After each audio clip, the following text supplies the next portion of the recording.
මෙන්න මේ මොනවද කියලා දන්න අය කියන්න පුළුවන්ද? මේ මොනවද කියලා මම නම් දන්නේ. ඉතින් කුඹුරක් වගේ තමා හදලා නම් තියෙන්නේ.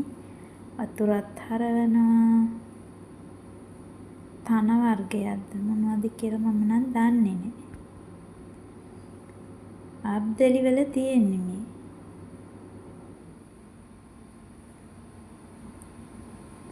සාමාන්‍ය